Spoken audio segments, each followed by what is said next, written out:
O acordo Mercosul-União Europeia, depois de mais de 20 anos de negociação, finalmente tem data para ser assinado. Pelo menos esse é o anseio do Lula, que garante que em dezembro vai ter a assinatura do acordo. Será que de fato vai acontecer? Falar um pouquinho também sobre o espaço aéreo da Venezuela, que está fechado para uma série de empresas internacionais, com os americanos inclusive mudando o que significa o cartel Lussoli segundo a sua própria jurisdição. Enquanto isso, o Brasil alega que vai assumir o protagonismo regional e negociar com Trump para impedir um ataque dos Estados Unidos à Venezuela. Falar um pouquinho também sobre a proposta dos 28 pontos pela paz apresentados pela Rússia e pelos Estados Unidos, que teve uma contraproposta dos europeus, que eu diria que uma contraproposta que desagrada completamente os russos. Embora Ucrânia e Estados Unidos tenham falado importantes avanços, tivemos também o Trump garantindo que a Ucrânia é extremamente ingrata e os russos rechaçando a proposta dos europeus. A Alemanha também tem alguns pitacos negativos que podem atrapalhar o processo.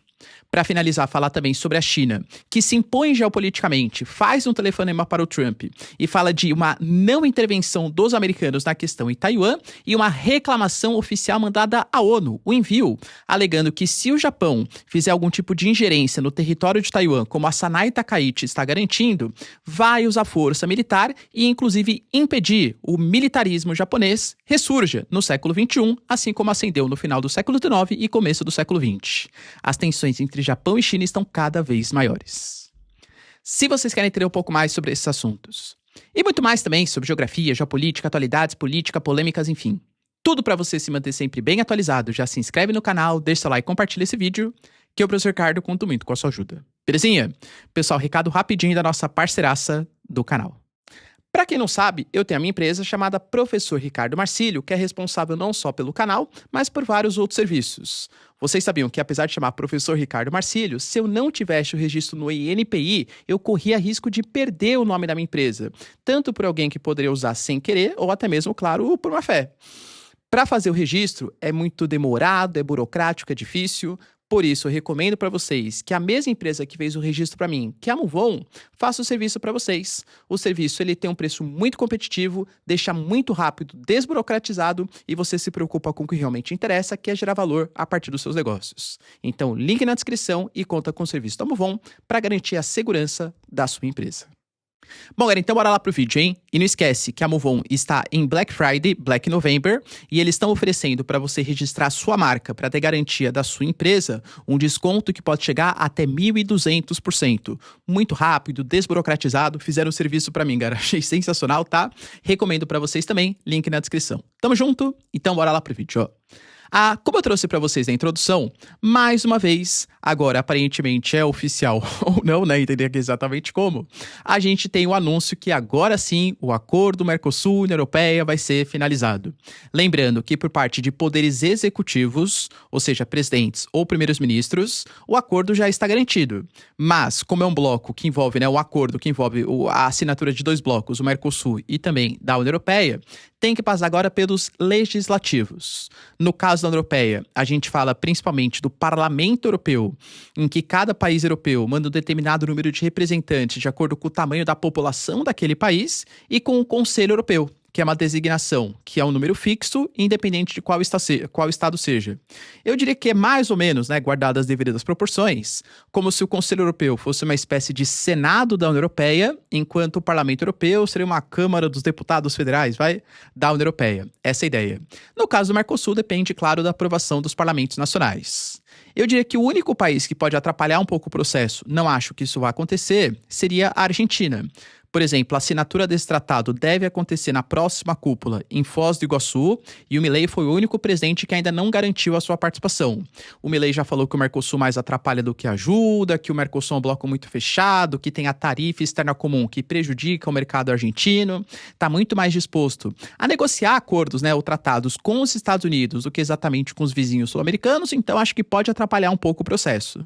Mas acho que a Argentina, ainda mais tendo um viés mais liberal, que é a característica do Milei, não vai atrapalhar algum tipo de bloco, né, que possa fazer, que nem o próprio Lula falou, o maior zona de livre comércio do planeta, com 722 milhões de habitantes e com os 22 trilhões de PIB, que podem ser a partir desse bloco.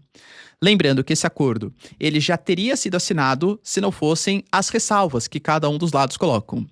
Os países europeus, e eu diria que nem todos, o número é cada vez mais limitado, principalmente depois do tarifaço do Trump, A gente percebe que o tarifaço do Trump, ele vem aproximando outros países a tentarem estabelecer negócios, zonas de livre comércio. Países que sempre dependeram muito dos Estados Unidos estão percebendo que depender só de um único mercado, sejam os americanos, sejam os chineses, sejam os russos, é extremamente perigoso. Então, os países da União Europeia, principalmente a Alemanha, a Espanha, a Ursula von der Leyen, que é a chefe da Comissão Europeia, então nem se fala, são muito favoráveis à assinatura desse acordo, alegando que hoje a União Europeia está estagnada. E você dá um boost aí de 200 milhões do mercado brasileiro, 40 milhões do mercado argentino, pouco ali 10 milhões do mercado paraguaio e uruguaio, querendo ou não, já é um baita motivador para a própria indústria europeia. Só que alguns países como Polônia, como França, como Hungria, que são países que têm uma agricultura muito forte, principalmente a França, conhecido como celeiro agrícola, quer proteger os seus agricultores locais e fica utilizando de subterfúgios, alegando que, não, eu não posso fechar o acordo do Mercosul, União Europeia, porque os produtos agrícolas entrariam sem impostos. E eu estaria incentivando países como o Brasil, como a Argentina e tal, que tem uma flexibilização ambiental muito grande, que não respeitam a sua vegetação original, que não respeitam seus povos originários. A gente sabe que é muito mais uma justificativa protecionista, né? Mas é isso que os europeus alegam. Só que não se enganem, o Brasil também é relativamente protecionista, hein? Principalmente o que a gente chama de as compras governamentais. Poxa, estamos falando de um Brasil que tem várias instituições, como o Exército, as escolas, os hospitais, as repartições, e isso tem que ser abastecido com produtos, insumos. Grande parte, aliás, quase a totalidade dos insumos que abastecem essas instâncias públicas brasileiras vem de indústrias brasileiras. Ou seja, é como se o nosso governo federal, ou estadual, ou municipal que sustenta essas repartições incentivasse a nossa indústria nacional. É um dinheiro que sai do Estado brasileiro para comprar produtos que são produzidos no Brasil. O Brasil quer salvaguardar essa ideia de compra de produtos nacionais, ou seja, compras governamentais, compra para repartições públicas brasileiras, devem ficar no Brasil. Como vai ficar isso, galera? De verdade, não sabemos. Lula se reuniu com Macron, se reuniu com a Ursula von der Leyen, se reuniu com Friedrich Merz e anunciou que para a próxima cúpula do dia 20 de dezembro vai ser a data da assinatura. Se vai ser aprovado pelo Conselho Europeu, pelo Parlamento Europeu e Parlamento do Mercosul, talvez o Lula tenha informações mais privilegiadas do que eu, claro, né? Mas vamos aguardar cenas dos próximos capítulos. Por enquanto, ainda existe grande resistência da União Europeia. Além disso, tivemos também os Estados Unidos mudando a designação oficialmente, já tinha anunciado que ia fazer isso, mas agora o próprio Departamento de Estado colocou como oficial e colocando que o cartel Los Soles, aquele cartel que comercializa entorpecentes e é liderado pelos generais venezuelanos, até por isso chama cartel Los Soles, que são os sóis que representam o exército venezuelano, generais, né? Como uma organização terrorista. A grande questão é que o líder dessa organização, segundo os Estados Unidos, é o Nicolás Maduro. O próprio Marco Rubio, chefe do Departamento de Estado, colocou em uma entrevista que ele falou até em espanhol que não interessa o que a ONU fala. Se chama de execução extrajudicial, se fala que não pode ter ingerência. Os Estados Unidos não reconhecem Nicolás Maduro como presidente oficial e reconhecem ele como um fugitivo, até colocando uma recompensa próxima de 50 milhões de dólares pela sua captura. Ou seja, os americanos vão caçar o Nicolás Maduro. Em meio a todas essas tensões, inclusive no momento que eu gravo para vocês, existem 2 bombardeiros B-52 que estão se deslocando para o Caribe. E a gente sabe como está no momento de muita tensão, o Nicolás Maduro, dando indícios que a CIA, até os americanos, a Reuters colocando, por exemplo, que os Estados Unidos vão anunciar uma nova fase da operação na Venezuela, a gente tendo o Flight Radar, se sendo as aviações mais seguidas do mundo nesse momento, porque a qualquer momento pode rolar algum tipo de intervenção. O Lula, em meio à cúpula do G20, e aliás, ponto bem importante, tá? Só um pequeno comentário, um pequeno parênteses. Percebam o que eu falo para vocês. Os Estados Unidos não esteve na COP30. Professor, mas a COP30 não conseguiu resultados significativos. Concordo, a gente discutiu isso no vídeo de ontem. Os Estados Unidos não esteve no G20, que rolou na África do Sul. Professor, mas a África do Sul está fazendo uma reforma agrária que tira a terra dos brancos, dá para os negros, tal, não concordo. Tudo bem, não estou questionando, os seus méritos aí. Estou questionando na prática. Os americanos se ausentaram de discussões sobre a questão ambiental, os americanos se ausentaram de discussões sobre questões econômicas, o G20, querendo ou não, ele organiza grande parte da economia e da população mundial. O próprio Mark Carney, que é o primeiro-ministro do Canadá, falou que os Estados Unidos, ou a ausência dos Estados Unidos, está mostrando como o centro econômico do planeta está mudando. E olha que para o Canadá falar isso, o Canadá talvez seja, junto com o México, o país que mais depende da economia americana. O Mark Carney falou que o mundo está mudando, e de fato tá. E pensou que essa ausência, essas tarifas, a ausência no G20, a ausência na COP30, por exemplo, um dos pontos importantes, vai discutir daqui a pouquinho. O próprio documento dos 28 pontos, a Rússia ou os Estados Unidos falavam que o intermédio das negociações entre Rússia e OTAN seria feita pelos Estados Unidos. Absurdo natural, né? Natural? Os Estados Unidos então não fazem parte da OTAN. Os Estados Unidos estão se colocando como se fosse um terceiro ator. Tem a OTAN, tem a Rússia e tem os Estados Unidos. Galera, para, né? A OTAN foi criada pelos americanos. Hoje, a simbologia desse isolamento, não que os Estados Unidos estejam isolados, hein? Mas é uma coisa de médio prazo, pelo menos. Mas desse isolamento americano, ele mostra até os europeus confiando menos no apoio dos Estados Unidos à OTAN, né? Ou seja, a OTAN europeia e a OTAN conjunta, como se os americanos fossem um terceiro ator. Isso mostra um isolamento, de fato mostra. Os americanos que estiveram ausentes no G20 na África do Sul, o Brasil ficou discutindo também sobre as questões do Caribe e o Lula se posicionou, colocando que a América Latina é uma região de paz. A América Latina não tem armas nucleares, não tem bomba atômica, não tem nada. Não tem sentido começar uma guerra e repetir o erro que ocorreu entre Rússia e Ucrânia. É importante encontrar uma solução antes de começar. Então, o Brasil, como tem extensas fronteiras e uma responsabilidade como a liderança sul-americana, vai se reunir com Trump para impedir algum tipo de ataque ou intervenção na América Latina. E é fato, cara, que o Brasil está muito preocupado com a intervenção na América Latina, e eu diria que não exatamente só pelo Nicolás Maduro. Convenhamos que a Venezuela é um país importante, muito populoso, a maior reserva de petróleo do mundo, faz parte do Mercosul, embora esteja suspenso, mas não acho que seja uma questão econômica e política do governo brasileiro. Mas sim, até pensando de maneira egoísta, claro, pensando nas consequências dessa intervenção. Uma guerra vai acontecer? Essa guerra vai causar refugiados, vai causar maior número de bases militares americanas no território. E aí, qual vai ser o impacto dessa guerra ou de uma guerra na América Latina? A gente sabe como a guerra começa, a gente nunca sabe como acaba. É só você ver a guerra entre Rússia e Ucrânia, que eles estão tentando debater uma forma de acabar com a guerra e muito possivelmente não vão conseguir, pelo menos em um médio prazo aí, tá? Ou um curto prazo. Então, assim, o Brasil vai tentar se colocar como uma liderança, negociar com o Trump, mas não intervenção. Já adianto para vocês, duvido muito, né, que o Trump vai levar em consideração o que o Brasil considera para fazer algum tipo de ação militar ou não na América Latina. Além disso, galera, como apresentei para vocês no vídeo de anteontem, a Rússia, em conjunto com os Estados Unidos, e fala assim por quê? Porque é polêmico, né? As informações dão conta, isso não é confirmado pelo governo americano, que os 28 pontos que foram apresentados pelos Estados Unidos para a Ucrânia eram como se fosse uma lista de desejos da Rússia que foi enviado para o presidente americano por meio do Steve Witkoff. E aí, isso foi repassado para o Trump, e o Trump, sem conversar com o Departamento de Guerra, com o Departamento de Estado, já repassou como se fosse a proposta para a Ucrânia. Isso mostra uma falta de coordenação interna, né? Convenhamos. Se é uma coisa tão importante, os ministros, os secretários do governo Trump deveriam saber exatamente o que está acontecendo. Até para debater, né? Se é uma solução legal, se não é, enfim. O Marco Rubio teria falado isso para os senadores. Aí depois, quando isso veio, a mídia falou, não, imagina, mentira, eu nunca falei isso. Na verdade, foi uma proposta feita pelos Estados Unidos. Existem algumas traduções estranhas, o que dá um indício que a Rússia pode ter formulado pelo menos parte aí desse projeto. Independente se for a Rússia ou se for os Estados Unidos, foi um projeto colocado muito mais pró-Rússia. A Europa fez uma contraproposta, apresentada pelo Financial Times, que fala que a Ucrânia pode alocar tropas estrangeiras sim no seu território.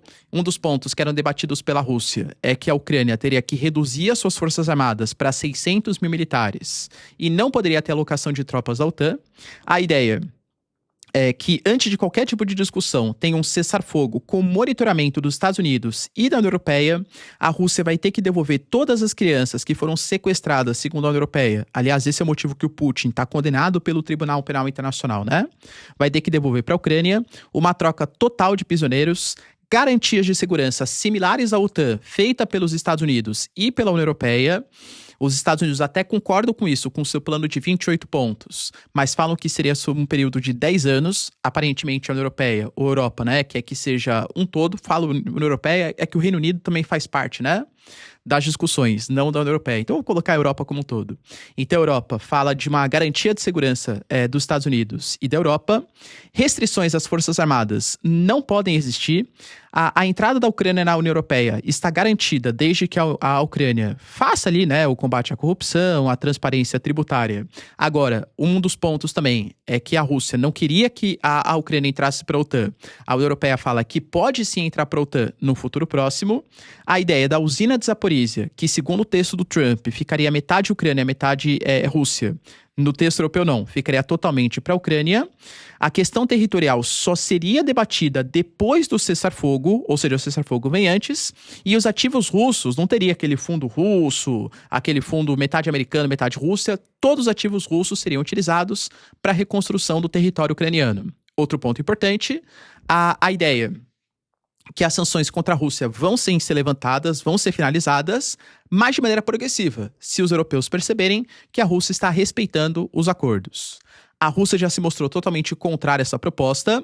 Sobre a proposta dos Estados Unidos, falou que ainda nem ouviu direito, queria ter maiores informações. O Peskov falou sobre isso. Mas um dos pontos, por exemplo, dos 28 pontos que tinham sido debatidos, era que a Rússia voltaria a fazer parte do G8. O que eu particularmente achei extremamente interessante, né?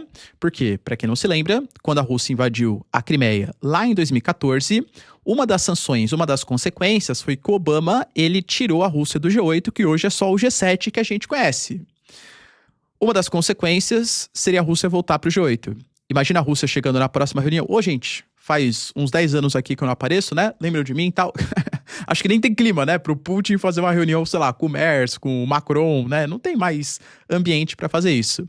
O próprio Friedrich Merz falou sobre isso e falou que não tem sentido a Rússia hoje fazer parte da organização. Fala assim, olha, até tem um país que concorda, que é os Estados Unidos, mas os outros 7 membros não concordam com a participação dos russos. Então, o debate que foi colocado em Genebra, na Suíça, ontem, foi com a proposta russa ou americana e a proposta europeia. As informações dão conta que houve sim progressos na negociação, só que o próprio Zelensky colocou em entrevista para o parlamento sueco que ceder as terras é o principal problema.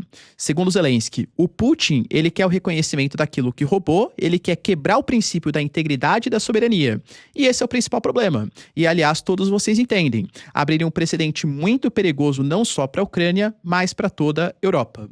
O Marco Rubio, ele foi extremamente positivista, né? Não positivista no sentido filosófico, mas no sentido assim, ele foi feliz, ele ficou satisfeito com o avanço. Ele falou que é um progresso tremendo o que aconteceu e que os 28 pontos são documento vivo em evolução e podem ser alterados. E, inclusive, a própria Bloomberg fala que dos 28 pontos que foram levantados pelos Estados Unidos, sobraram só 19. Quais pontos foram suspensos, cara? Não sabemos, né? Não sabemos. A questão territorial é o grande impasse. Lembrando que o próprio líder do parlamento ucraniano falou que a Ucrânia desenha algumas linhas vermelhas, que são reconhecer o território ocupado não pode, está longe até da Constituição ucraniana, nós não podemos limitar o exército ucraniano, porque seria um convite para que os russos atacassem o território no futuro próximo, e também a ideia de ingerência em alianças futuras não pode fazer parte. A Ucrânia que tem que decidir se ela faz parte da OTAN, da União Europeia, enfim, não pode a Rússia delimitar se a Ucrânia vai fazer parte ou não. Ou seja, eu diria que assim, aparentemente houve alguns avanços, não sabemos exatamente qual, porque isso não é transmitido para, enfim, né, para os comuns aí, fica só na alta classe política, porque, sendo sincero, os 28 pontos pela paz e os 24 pontos apresentados pela Europa são discrepantes em praticamente tudo, em número de militares, se vai retomar terras ou não, se pode fazer parte da OTAN, como vai ficar a usina de Zaporizhia, o que vai fazer com os fundos congelados. Então falar que houve avanço na negociação, quando a Rússia fala que não aceita as condições propostas e a União Europeia faz um levantamento, um plano que é totalmente discrepante do plano russo ou americano, eu não sei, né? O próprio Trump, por exemplo, já deu umas certas cutucadinhas e falou mais uma vez, olha, a Ucrânia fica demonstrando constantemente ingratidão com as políticas desenvolvidas pelos Estados Unidos. Só um comentário interessante, Isso já tinha sido falado da primeira vez. Aquela vez que o Zelensky foi constrangido na Casa Branca, né? Fala assim, você não agradece por tudo que os americanos fazem e tal. Houve ali um meio tempo, o Trump ficou mudando de posição. É o que ele faz, né? Semana sim ele apoia a Rússia, outra semana ele apoia a Ucrânia. Mas, da próxima vez que o Zelensky fez a visita, da outra vez, a própria CNN começou a contabilizar quantas vezes ele falou obrigado. Porque, aparentemente, o Trump ele tem uma coisa muito forte com isso. Se você não agradece as medidas que ele toma, olha, ele leva pro coração, hein, cara? Leva pro coração.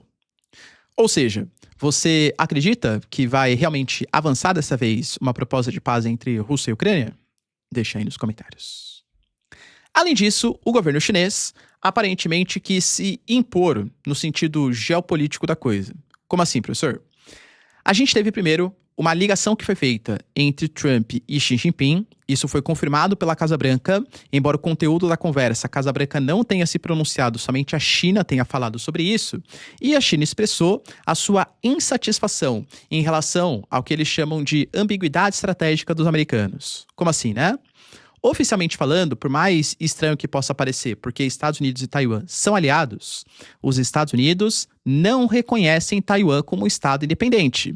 Os Estados Unidos, desde a década de 70, com Richard Nixon, reconhecem a República Popular da China como a China única, a China indivisível, uma única China. Embora mantenha relações diplomáticas, militares e econômicas, por isso que a gente chama de uma ambiguidade estratégica. A China falou que chega dessa ambiguidade, inclusive colocando que China e Estados Unidos já lutaram lado a lado contra o fascismo e contra o militarismo e agora devemos trabalhar juntos para salvaguardar os resultados dessa Segunda Guerra Mundial. Uma clara referência às declarações de Sanai Takaichi, porque sim, os Estados Unidos estavam do lado dos aliados e lutaram contra o eixo nazi-fascista, convenhamos, né, na Segunda Guerra Mundial, e o Japão fazia parte. Os americanos, sim, a invasão ali de Pearl Harbor e tal, mas o Japão, ele foi muito imperialista, principalmente no Extremo Oriente e Sudeste Asiático, invadindo o território da Manchúria, invadindo inclusive a ilha de Taipei, que é onde hoje é Taiwan. Então, a China falou assim, Estados Unidos, relembrem, a Sanai Takaichi agora tá falando de usar força militar contra Taiwan, não sei o que lá. Nós chineses e nós americanos lutamos juntos na Segunda Guerra Mundial contra os japoneses. Vocês se lembram disso? Apesar de hoje vocês serem aliados? Colocou também, né? Que a cooperação entre Estados Unidos e China beneficia ambos, enquanto o confronto prejudica os dois lados. E que o retorno de Taiwan à China é uma parte fundamental da ordem internacional, da atual nova ordem internacional. Ou seja, a China deixou bem claro, Taiwan é território da China. Lembrando que a ilha de Taipei, a ilha de Taiwan, ela tem um problema histórico aí, quando em 1949, em meio à Revolução Chinesa, o Kuomintang, então o Partido Nacionalista, sai derrotado pelo Partido Comunista, não aceita a derrota e foge para a ilha de Taiwan, fundando o que eles chamam de República da China, a verdadeira China, que foi reconhecida pelo Ocidente até a década de 70 como a China real mesmo, fazia parte do Conselho de Segurança, da ONU, tudo tal. Hoje, a República Popular da China é reconhecida por praticamente todos os países do mundo como a única China, inclusive pelos japoneses, que reconhecem o princípio de uma única China. Então, essas declarações de que uma agressão da China contra Taiwan significaria uma ameaça, uma agressão também ao Japão, para a China é muito pesado, porque os japoneses já invadiram Taiwan no passado e porque significa o imperialismo japonês sobre questões e ingerências do território chinês. E porque a China nunca reconheceu a independência, a fuga, a formação de um segundo Estado chinês pelo Kuomintang. Tanto que a China levou essa questão para a ONU agora, mandou uma carta, tá, para Antônio Guterres, secretário-geral, e deixou muito claro ali, tá? É chocante que os atuais líderes do Japão tenham enviado publicamente o sinal errado de tentar uma intervenção militar na questão de Taiwan. Tenham dito coisas que não deveriam ter sido ditas e cruzado uma linha vermelha, que não deveria ter sido ultrapassada. Alega que a China, sim, vai exercer o seu direito de autodefesa sob a perspectiva da Carta da ONU e que, inclusive, como se sente ameaçado, vai impedir o ressurgimento do militarismo japonês. E aí nós temos um grave problema. Os Estados Unidos também têm interesse muito grande na região da Ásia-Pacífico, seja com a Aliança AUKUS, seja com as parcerias com as Filipinas, com o Japão, com a Coreia do Sul, exercícios militares. Hoje, o Oceano Pacífico é o oceano mais movimentado do mundo em capitais. O Mar da China Meridional interessa tanto aos americanos por quê? Porque eles querem muito defender a soberania do Vietnã, de Brunei? Claro que não, né? É pelo ponto estratégico que tem enormes reservas de petróleo, grande parte, 1/5 da pesca mundial somente naquela região, 1/3 de todo o comércio internacional. Então, os americanos estão buscando alianças militares. E o Japão hoje, que se sente pressionado pelos norte-coreanos, pelos russos e pelos chineses, quer fazer parte dessa, entre aspas, OTAN asiática. Ou seja, com o Japão crescendo militarmente e recebendo grande apoio dos Estados Unidos para consolidar essa nova parceria. Os chineses não estão dispostos a aceitar. A Sanai Takaichi até está considerando um programa nuclear japonês. A China fala que, como o Japão não tem noção do seu território, está fazendo ingerência sobre Taiwan e tem essa política belicista, os chineses vão impedir o ressurgimento do militarismo japonês. O que começou com uma declaração de Sanai Takaichi ao parlamento japonês, aparentemente inocente, depois o cônsul chinês falando de decapitar Sanai Takaichi, convocação de embaixador, tentaram responder por vias diplomáticas. A Sanai Takaichi falou que não voltaria atrás das suas declarações e que sim, uma agressão da China contra Taiwan significa uma agressão também contra o Japão. Está escalonando e pode aumentar para uma pressão militar maior dos chineses contra o Japão. Será que teremos uma nova guerra do Pacífico aí? Deixa aí nos comentários, quero saber sua opinião. No mais, galera, se vocês curtiram o vídeo, tamo junto, beijos, abraços e tchau, tchau.